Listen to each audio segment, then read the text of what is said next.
अस्सलाम वालेकुम। Welcome to my channel. मेरा नाम नैयर है और मैं लाई हूँ आपके लिए तमाशा सीज़न 2 का रिव्यू।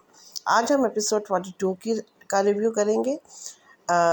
एपिसोड स्टार्ट होती है तो 8 बजे का टाइम दिखाते हैं, मॉर्निंग सॉन्ग हो रहा होता है और जुनैद अली उसमें खूब डांस करते हैं, दानिश भी साथ मिल जाते हैं और बस मॉर्निंग का सिर्फ इतना से ही सीन दिखाते हैं।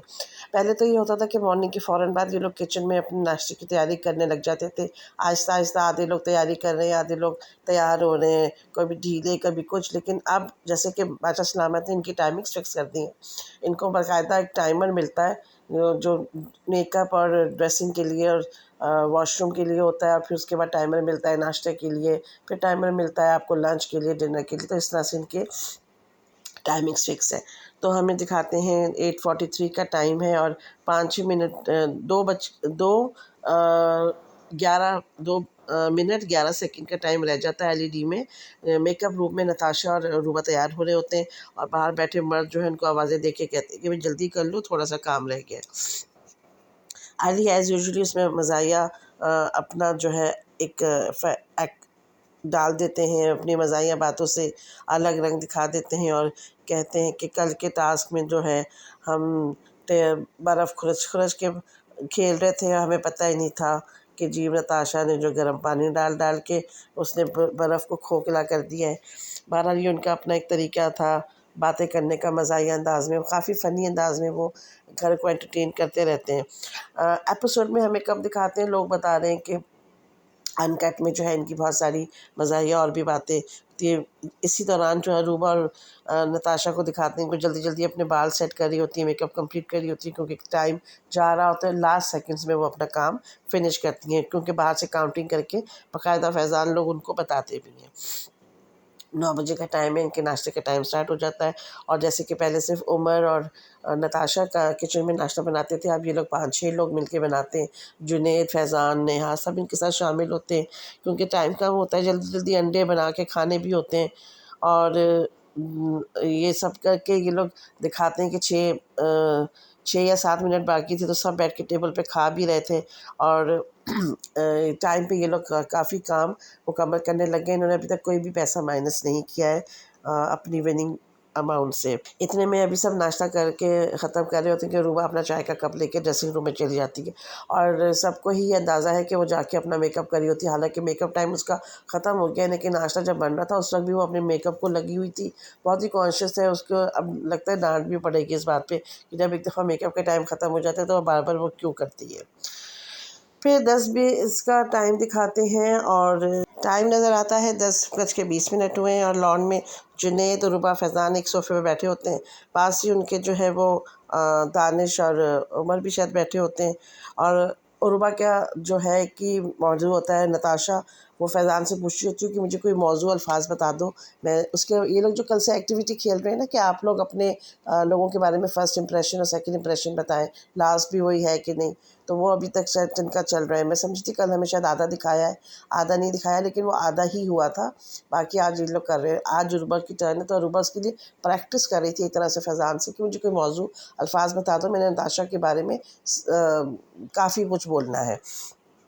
और वो फिर अपनी सारी बात रिपीट करती है, कहती है आप एक बदतमीज़ और लाउड औरत हैं और आपका इंप्रेशन मेरे ऊपर ये पड़ा था कि आप एक बदतमीज़ हैं, आपका सेकंड इंप्रेशन भी यही पड़ा, आपका लास्ट इंप्रेशन भी यही पड़ेगा और आप घर से बाहर चली जाएंगी तो भी आपका इंप्रेशन यही रहेगा। और उसके अलावा उसने एक और बड़ी बात बोली कि इस घर में रहने वाले सब के सब जो है वो झूठ बोलते हैं, वो बदतमीज़ हैं, कि जो आपके मुँह पे कहते हैं कि जी आप फेक नहीं हैं, आप जेन्युइन हैं, आप अच्छी हैं, कोई अच्छाई नहीं है, ये सब झूठ बोलते हैं। ये इसने एक दफ़ा नहीं, उसने 3 दफ़ा बोला है। अब पहले ये इस तरह से बोला और सब लोग उसकी चुप करके सुनते रहे, किसी ने उसको चुप नहीं कराया, करेक्ट नहीं किया और उसको ये नहीं कहा कि तुम बदतमीज़ी कर रही हो, अपनी टोन थोड़ी ठीक कर लो। फिर अली नहीं थे यहाँ पे मौजूद, तो अली आते हैं। अली के सामने फिर वो यही सब कुछ रिपीट करती है और उसको कोई फ़र्क नहीं पड़ता इससे कि इस बात से उसके बारे में कोई क्या मीनिंग उठाएगा, कोई क्या करेगा। फाइनली नताशा बाहर आती हैं, सब लोग मौजूद होते हैं और फिर नताशा के सामने वो वही बातें करती है, बल्कि उनको बहुत एक्सटेंड कर देती है। उसकी ओसीडी की आदत, उसको घर को कंट्रोल करने की आदत, आप सबको कंट्रोल करना चाहती हैं, आप सब चाहती हैं जो आपकी जीजाजोरी करता है उससे आप अच्छी तरह बात करती हैं। बहुत एक्स्ट्रा एक्स्ट्रा बोलती थी, काफ़ी बदतमीज़ी की हद तक उसने अपनी टोन भी चेंज नहीं किया और किसी ने उसको इंटरप्ट नहीं किया, बल्कि नेहा ने उसको इनकरेज किया कि तुम्हें और भी कुछ बोलना है तो तुम बोल दो। नताशा ने बीच में एक बात बोली उसको कि जी आप मुझे तू के ताना दे रही हैं कि मैं तू करके बात करती हूँ, उससे तो बेहतर है कि मैं गालियाँ दूँ। क्योंकि पिछले एपिसोड में जब इनकी आनाकानी हुई थी तो बाकायदा रूबा ने वॉशरूम में जाके गालियाँ दी थी और बादशाह सलामत ने इस बात पर उसकी डांट भी लगाई थी और वो मानी नहीं थी। मैं बैड वर्ड्स बोल रही थी, बैड वर्ड। अब बैड वर्ड एक गाली ही होता है ना, जो आप सबके सामने नहीं बोल सकते। बहरहाल अरूबा ने अपने दिल की सारी बात की है और नताशा की शक्ल पे आ रहा था कि उसको ये बात बुरी नहीं लग रही, लेकिन उस वक्त तो ये चीज़ें सब ने चुप करके सुनी, किसी ने अरूबा को नहीं टोका। बाद में जब इनकी ये सेशन ख़त्म होता है तो दिखाते हैं कि नताशा जो है वो उमर के साथ डिस्कस कर रही होती है। उमर ना थोड़ा दोगला लगा आज की एपिसोड में मुझे, क्योंकि नताशा की उसने सारी बातें सुनी, लेकिन उसको चाहिए था अगर ज़रा से भी थोड़ा सा वो एज अ फ्रेंड नताशा को लेता है, उसकी किसी भी क्वालिटी को प्रेस करता है, तो उसको चाहिए था कि वो अरूबा को टोकता as a person, as a friend. उसको कहता कि ये तरीका नहीं है बात करने का, तुम अपने अल्फाज में थोड़ी कड़वाहट कम कर दो, बदतमीज़ी से बात नहीं करो, तरीके से करो। लेकिन ना फैज़ान, ना जुनैद, ना उमर, ना अली, ना दानिश, ना ही नेहा, किसी ने रुबा को नहीं रोका टोका, उल्टा उसका का साथ दिया। बल्कि उनको तो ये था कि कोई तो है जो इसको बातें सुना रहा है, हम नहीं सुना सकते तो चलो कोई तो सुना रहा है। नताशा जो है वो उमर के सामने भी अपनी बातें एक्सप्लेन करती हुई नज़र आई, फिर अली और दानिश के सामने भी, और फिर उसने जुनैद से भी ये कहा कि मैं अथॉरिटी नहीं मांगती, मुझे ओसीडी वाकई है, तो मैं आपसे कहती हूँ कि ये साफ़ करवा दें, करा दें। अब जिसकी ड्यूटी होती है उसको बुरा लगता होगा, तो मेरी इन बातों को उसने जो है मेरी खामी ही बता दिया। तो जुनैद उसको थोड़ा सा ढाढ़स देता है और कहता है कि आप लोगों की बातों का दिल पे ना लें, और इनकी तो आदत है बातें करने की, और मैं भी अगर सबकी बातें सुनता रहूँ तो मैं अपनी काम कर ही नहीं सकता। बहरहाल ये कहने की बात है, किसी के पर्सनल अटैक जब होता है तो उसको बर्दाश्त करना बहुत मुश्किल होता है। और एक बेइज्जती की बात होती है कि आप 4 बंदों के सामने आपको बातें सुनाई जा रही हैं और कोई भी खड़ा होकर आपकी साइड नहीं ले रहा, ये एक बेइज्जती की बात है। और उमर जो है वो उमर, अली, दानिश, वो दोगलेपन की उन्होंने इंतहा की है। उन्होंने ताशा की बातें भी सुनी और जाके अरूबा के साथ ड्रेसिंग रूम में भी खूब डिस्कशंस कर रहे थे। यानी कि पूरा पूरा वो उनका सपोर्ट था अरूबा को कि उसने जो किया सही किया। और फैज़ान तो खैर है ही उसका चमचा, फैज़ान बिल्कुल अरूबा का चमचा है। और इसने आज ये साबित कर दिया एक जगह ये बात बोल के कि मुझे सब शुरू में न्यूट्रल कह रहे थे, न्यूट्रल तो हाँ मैं जज कर रहा था लोगों को। फिर जब 2 ग्रुप्स बने तो जिस ग्रुप से मेरी वाइब मिली मैं उसमें मिल गया, यानी अरूबा और जुनैद के ग्रुप में। तो ये चीज़ आपने अगर मान ली है तो सबसे ज़्यादा पागल इंसान कोई नहीं है, क्योंकि इसी ग्रुप को सारी दुनिया जो है वो नेगेटिव कह रही है। फैज़ान को इसी नेगेटिविटी से बचाने के लिए इसकी बीवी ने इसको कहा था कि वो अपना ग्रुप चेंज करें, सबके साथ बैठा करें, दूसरे लोग जो है पॉजिटिव नज़र आ रहे हैं आप उनके साथ बैठे। उसको ये बात समझ नहीं आई, उसने आज मान लिया बाकायदा कि मेरी वाइब्स इनसे मिलती हैं, यानी कि आप भी एक नेगेटिव पर्सन है ना, फिर इसका मतलब है नेगेटिव ग्रुप के साथ आपकी वाइब्स मिल रही तो आप नेगेटिव हुए। बाहर नताशा ने कट शॉट ये वो किया, एनालाइज, उसने कैमरे से जाके भी बात की लोगों से कि मैं आज बहुत हर्ट हुई हूँ, क्योंकि मैं दिल में नहीं रखती, हमारी जितनी भी बातें हुई थी मैं भूल गई थी, मैं अरूबा से फ्रेंडली तरीके से बिहेव कर रही थी, उसको शेयर करते थे हम लोग अपनी बातें, मेकअप वगैरह सब। और मुझे नहीं लगता था कि उसने अभी तक दिल में वो सब बातें रखी हुई, क्योंकि मैंने दिल से निकाल दी थी। लेकिन आज जिस तरह से उसने बातें सुनाई हैं इसका मतलब है उसने दिल से नहीं निकाली, और इस चीज़ से मैं बहुत हर्ट हुई हूँ। और लग रहा था कि वाकई आज ताशा जो है वो बहुत है। फिर टाइम दिखाते हैं जी कि 1:05 का, 1:45 का, उसमें फिर लंच टाइम का इनका शुरू होता है काम। और लंच में ये लोग अंडों की भुजिया और पराठे खाते हैं, क्योंकि फटाफट बन जाता है, खाया भी जाता है, खाने में लजीज भी लगता है। तो लंच भी इनका टाइम पे ख़त्म हो जाता है। और इसके बाद टाइम दिखाते हैं 2:25 का। तो नेहा टेबल पे ये लोग सब खाना खा के अभी बैठे होते हैं, थोड़ी बहुत सुस्ती के साथ कह लो, लेज़ीनेस के साथ। तो नेहा आके इनको कहती है कि मेरे पास एक आइडिया है कि अभी सारी चीज़ें काफ़ी बची हुई हैं, जिसमें चीनी, दूध, अंडे एक्सेट्रा एक्सेट्रा, तो हाँ क्यों ना कल सुबह जो है हम फ्रेंच टोस्ट का नाश्ता करें। तो एक्चुअली नताशा को ये पसंद नहीं था, वो तो अपना फ्राई अंडे में खुश है। तो बाकी सब लोग उसको कहते हैं कि हाँ ठीक है, ये बहुत अच्छा आइडिया है, इसको हम एज़ ए इस्तेमाल कर लेंगे, क्योंकि एक दिन में तो बजट भी आ ही जाएगा और हमारी चीज़ें जो हैं वो बाकी हमें मिल जाएंगी।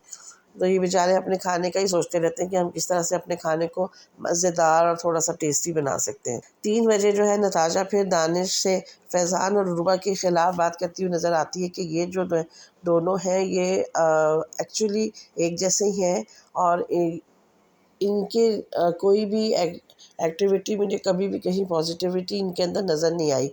गेम्स में भी ये लोग इतना आगे नहीं होते, ये लोग अपनी खिचड़ी अलग पका रहे होते हैं। दानिश भी इस चीज़ में नताशा का साथ देता है और कहता है कि हाँ, फैज़ान से मुझे काफ़ी उम्मीद थी कि वो काफ़ी जेन्युइन बंदा निकलेगा, लेकिन उसने मुझे भी मायूस किया। वो हमारे ग्रुप में नहीं आया क्योंकि वो समझता था कि हम लोग थोड़े वीक हैं और वो वाली साइड तगड़ी है, तो वो वहाँ चला गया। बहरहाल इन सबको ये पता है कि कौन किसके साथ कितना जेन्युइन है, कितना करीब है, कितना दूर है और किस वजह से है, जानते सब हैं। लेकिन अब सब लोग जो है ये अपना-अपना टाइम निकाल रहे हैं। 5-6-7 हफ़्ते साथ रहने के बाद एक-दूसरे की शख्सियत के बारे में काफ़ी कुछ जान गए हैं, और अब ये कि फाइनल वीक का इंतज़ार है कि बस यहाँ से काम मुकम्मल करके निकलें, अपनी-अपनी दुनिया में जाएँ, और जिसको जितना जानना था जान लिया, और अब मज़ीद जानने की किसी को कोई ज़रूरत नहीं है। अच्छा जी, इसके बाद ये मज़े का सीन दिखाते हैं कि जिस वक़्त दानिश और नताशा इन फैज़ान लोगों को डिस्कस कर रहे थे, उसी टाइम पे फैज़ान रूबा से वही चीज़ डिस्कस कर रहा था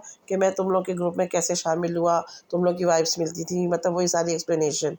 तो ये काफ़ी अच्छा एक वो दिखा रहे थे कंपैरिज़न दोनों का ना।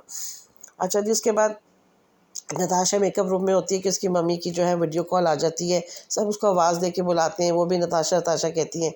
नताशा भागती हुई आती है और बहुत खुश होती है, रोती है, अम्मी से बात करके उसका रोना आ जाता है, अम्मी भी रो रही होती हैं। खैर फिर बहरहाल वो लोग बातचीत करते हैं और उसकी अम्मी काफ़ी उसकी तारीफ़ करती हैं, बल्कि गिला भी करती हैं कि घर में तो तुम कभी पानी भी उठा के नहीं पीती हो और वहाँ सबको खाने बना-बना के खिला रही हो, अब घर आओगी तो हमें भी खाना बना के खिलाना। नताशा जब बात कर रही थी मम्मी से, तो बाकी सब लोग भी आस-पास खड़े कुछ वॉच कर रहे थे, सुन रहे थे, खुश भी हो रहे थे। तो नताशा की मम्मी उसकी काफ़ी तारीफ़ करती हैं कि आप साफ दिल की हो, सब लोग देख रहे हैं, तारीफ़ कर रहे हैं, और जो आपको इस घर में नहीं समझ सका है वो उसकी कम इल्मी है। तो उसी वक़्त फ़ौरन फ़ोकस करके और रूबा की शक्ल दिखाते हैं, वो शक्लें बना के इधर-उधर देख रही होती है, यानी साफ़ ही कैमरामैन को भी पता है कि इसका रिएक्शन उसकी शक्ल पे क्या आएगा, तो उसकी शक्ल को उन्होंने फ़ोकस किया। बहरहाल उसकी मम्मी ने उमर की तारीफ़ की कि ये एक अच्छा आपका दोस्त है, जिसने साथ दिया है और आपकी कोई बुराई नहीं की, बस जबकि बाकी सब ने बहुत बुराई की है। तो नताशा वहीं इनको चुप करा देती है, कहती हैं आप इस बारे में कुछ बात ना करें, मैं जब बाहर आऊँगी तो मैं सब देखूँगी, अभी मुझे कुछ नहीं सुनना इस बारे में। एक तरह से उसने अच्छा किया, क्योंकि एक मोमेंटम जो इंसान का चल रहा होता है घर के अंदर, लोगों के साथ बिहेवियर वो चेंज हो जाता है। आपको बाहर की खबरें इतनी नहीं सुननी चाहिए। और अली और दानिश बड़े खुश होते हैं सुन के कि जी उनकी मम्मी ने उनका नाम नहीं लिया, जबकि वो लोग सब की बाकायदा उसके ख़िलाफ़ बातें कर रहे थे। कर तो वैसे उमर भी रहा है एक तरह से, हाँ नताशा के ख़िलाफ़ नहीं करा, लेकिन नताशा के ख़िलाफ़ जो लोग हैं उनके साथ वो फ्रेंडली जोन में ज़रूर बातचीत कर रहा होता है। बहरहाल हँसते-खेलते इसकी बात ख़त्म होती है। नताशा का फिर ब्रेकडाउन होता है, जब वीडियो ख़त्म होती है फिर रोती है, तो उसको फैज़ान, जुनैद और उमर सब खुश चुप कराते हैं और सब खुश होते हैं कि देखो मम्मी इज़ फ़ाइन, आप भी खुश हो, आप रोओगी तो वो परेशान होंगी। नताशा फिर चुप कर जाती है। बहरहाल नताशा के लिए ये एक बहुत बड़ी ट्रीट थी। आज जितना उसका दिल दुखा हुआ था, जितनी वो हर्ट थी, तो बादशाह सलामत ने उसकी अम्मी से उसकी बात करा के उसको एक बहुत अच्छा सरप्राइज़ भी दिया, उसे खुश कर दिया। एक बड़ी ट्रीट उसको मिल गई, उसका हौसला थोड़ी बुलंद हो गए, जो उसके मोराल थोड़ा-सा डाउन हो रहा था वो थोड़ा-सा स्ट्रॉन्ग हो जाएगा। 6:15 का टाइम दिखाते हैं, अदनान बादशाह सलामत आते हैं और कहते हैं मैं इनके लिए राशन टास्क लाया हूँ। तो सबसे पहले आके वो नताशा से कहते हैं कि अम्मी से बात करके कैसा लगा, और कह रही है मुझे बहुत अच्छा लगा, मैं बहुत खुश हुई, आपका बहुत शुक्रिया। तो फिर उन्होंने कहा आपने रोका किस बात से था अम्मी को? कहती मुझे अम्मी बता रही थी कि ये बुराई करते हैं, नहीं करते, तो कह रहे हैं आपको पता है अम्मी ने कहा है उनको, अम्मी ने कहा है कि कोई बुराई नहीं करता, उनको बोलो एयरवाइज ज़ैप देखें। सब ने भर भर के आपकी बुराइयां की हैं, बल्कि आज भी की हैं। तो नताशा की शक्ल एकदम से बन जाती है, क्योंकि वो बहुत कॉन्फिडेंट थी कि मेरे दोस्त उमर ख़ास तौर से मेरी शायद बुराई नहीं करते, या अली और दानिश। लेकिन वाकई आज इन सब ने मिलकर अरूबा के साथ दिया है उसको। एक लफ्ज़ नहीं किसी ने रोका टोका या नताशा की फ़ेवर में कोई बात की। तो ये सारा कुछ आज हुआ है। तो अदनान ने बाकायदा ये हिंट दे दी नताशा को कि यहाँ कोई आपका दोस्त नहीं है, सब आपके ख़िलाफ़ बात करते हैं। और अपनी अम्मी को बोले एयरवाइज़ ऐप देखिए, उन्हें सही पता चलेगा। तो बहरहाल बात हंसी मजाक में इधर उधर हो गई। फिर उन्होंने कहा कि जी मैं आपके लिए राशन टास्क लाया हूँ, इसमें दो दो लोगों की टीम बनेगी, आप लोग टीम सभी बना लें। अरूबा और जुनैद की टीम बनी, अली और नेहा की बनी, उमर और दानिश की। फैज़ान ने नताशा को चुना अपने लिए। ये वैसे एक हैरत की बात थी कि फैज़ान ने नताशा को चुना, क्योंकि जब फैज़ान के पास चॉइस आई थी तो वो अरूबा को भी चुन सकता था या वो जुनैद को चुन सकता था। लेकिन नताशा ने चूँकि कल क्लेवरली बहुत अच्छा टास्क जीता है, शायद इस वजह से फैज़ान ने उसको अपने लिए पार्टनर चुन लिया।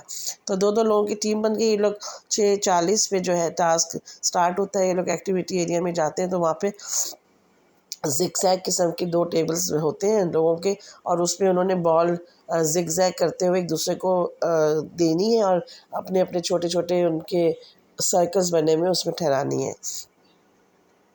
बड़ा मुश्किल टास्क था, बहुत कंसंट्रेशन चाहिए थी। और पार्टनर्स जो हैं वो किसी का एक कोई वीक था, कोई एक अच्छा खेल रहा था, तो इनकी बनी नहीं। और इनको जो है टोटल 20 मिनट का टाइम दिया हुआ था, हर टीम को 5-5 मिनट का। और इनके पास 5 बॉल्स लेने का ऑप्शन था, मतलब ले सकते थे, और या इससे भी ज़्यादा भी कर सकते थे अगर चाहते तो।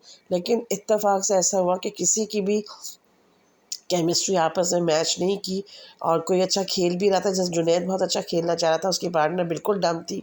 तो ये लोग एक भी बॉल कैच नहीं कर पाए, यानी कि ये लोग एक भी पॉइंट नहीं ले सके। एक बॉल के 200 पॉइंट थे, और अगर ये लोग 2-2 बॉल्स भी ले लेते 4 टीम्स, तो इनके 800 पॉइंट्स तो कम से कम हो ही जाते। थोड़ा बहुत इनके पास राशन पहले का भी बचा था, तो इनका अच्छा गुजारा हो जाता, लेकिन लोग एक भी पॉइंट्स नहीं। जैसे ही गेम ख़त्म हुआ, जुनैद ज़मीन पर लेट गया हाथ जोड़ के कि जी हमें राशन दे दीजिए, हमसे ये टास्क नहीं खेला जा रहा। उसकी देखा देखी अली, दानिश, सारे लोग जो है ज़मीन पे लेट गए और बादशाह सलामत से रिक्वेस्ट करने लगे। अली को तो मौका मिल जाता है फ़ौरन मज़ाहिया अंदाज में बातें करने का, और उन्होंने उसको भी हाथ से जाने नहीं दिया। काफ़ी देर ये लोग रिक्वेस्ट करते रहे कि ये काम हमारे बस का नहीं है, हमें टाइम नहीं और चाहिए, आप हमें वैसे ही राशन दे दें। लेकिन बहरहाल बादशाह सलामत ने उनकी बात तो ज़रूर सुनी, राशन तो नहीं दिया, इनको टाइम और दे दिया, और काफ़ी एक्स्ट्रा टाइम दिया।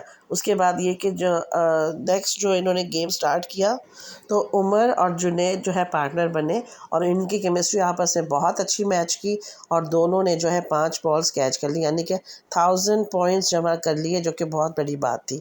इसके बाद इनके पास मज़ीद टाइम बाकी था, तो दूसरी टीम के जो हैं अली और फैज़ान स्टार्ट हुए, और उन्होंने भी कॉन्सन्ट्रेशन से खेला और 2 बॉल्स कैच कर ली। इस तरह से 400 पॉइंट्स और मिल गए। टोटल मिला के इनके पास 1400 पॉइंट्स हो गए थे। इसकी तारीफ़ बादशाह ने भी की कि आप लोग काफ़ी अच्छे पॉइंट्स जमा करने में कामयाब हो गए। तो बजट तो इनका कामयाब रहा, और अच्छी उनको पॉइंट्स भी मिल गए। अब यकीनन कुछ इनकी लग्जरी की चीज़ें भी आ जाएंगी, क्योंकि 1-2 बंदे अगर घर से जाएंगे तो लोग वैसे ही कम हो जाएंगे। तो राशन ज़्यादा लेंगे, लोग कम होंगे, तो उसमें लग्जरी आइटम्स भी ऐड हो जाएंगे। राशन टास्क ख़त्म होता है तो ये लोग लॉन में बैठ के डिस्कशन कर रहे होते हैं, और अपने अपने टास्क को डिस्कस कर रहे होते हैं, एंजॉय कर रहे होते हैं कि इन्होंने अच्छा वो कर लिया है, राशन के पॉइंट्स जमा कर लिए। तो इतने मजाक मजाक में अली जो है वो जेल में जाके बंद हो जाते हैं, और मज़ाहिया पंजाबी जुमले डायलॉग्स बाहर बोल रहे होते हैं एक्शंस में। और इसी मजाक मजाक में बादशाह सलामत ऐलान कर देते हैं कि जी अली अब जेल में ही रहेंगे। अली जेल में होते हैं। इसी तरह से डिनर का टाइम ऑन हो जाता है, टाइमर, और सब अंदर चले जाते हैं खाना पकाने खाने। अली को बेचैनी शुरू हो जाती है, वो फिर सॉरी करता है बादशाह सलामत से कि मुझे खाना नहीं मिलेगा, आपने टाइमर भी रखा हुआ है, ये मुझे दे नहीं रहे। बहरहाल हंसी मजाक में काफ़ी टाइम गुजरता है, और जब खाना पक जाता है तो बादशाह सलामत जुनैद को कहते हैं कि अली को जेल से निकाल लें, और जुनैद जो है वो ले आता है उनको अंदर। अच्छा जी, अली कैमरे से मुखातिब होकर बहुत शुक्रगुजार होता है कि सर, और डिनर सबके साथ बैठ के एंजॉय करते हैं, बाकी सब वक्त पे खा पाते हैं। खाना इनकी सबसे ज़्यादा बड़ी एंटरटेनमेंट खाना खाना ही है, और उस पर भी पाबंदी बादशाह सलामत ने लगा दी। वैसे ये अच्छी बात नहीं है, वरना खाना तो फ्री होके फ्री ऑफ माइंड से खा लें। हर वक्त टाइम चेक का इन पे वो रहता है। बहरहाल इसी खाने के साथ इनकी हंसी मजाक चलती हुई एपिसोड जो एंड हो जाती है, और कल देखते हैं कि तमाशा क्या तमाशे लेकर आता है हमारे लिए। अब थोड़े ही दिन रह गए हैं, देखते हैं आइंदा ये लोग क्या गुल खिलाएंगे और इस घर से कौन एलिमिनेट हो रहा है। अब इनकी दोस्तियों की डायनामिक्स कैसे बनाएंगी। तो मिलते हैं आपसे एक नई एपिसोड के नए रिव्यू के साथ। जब तक के लिए अल्लाह हाफ़िज़।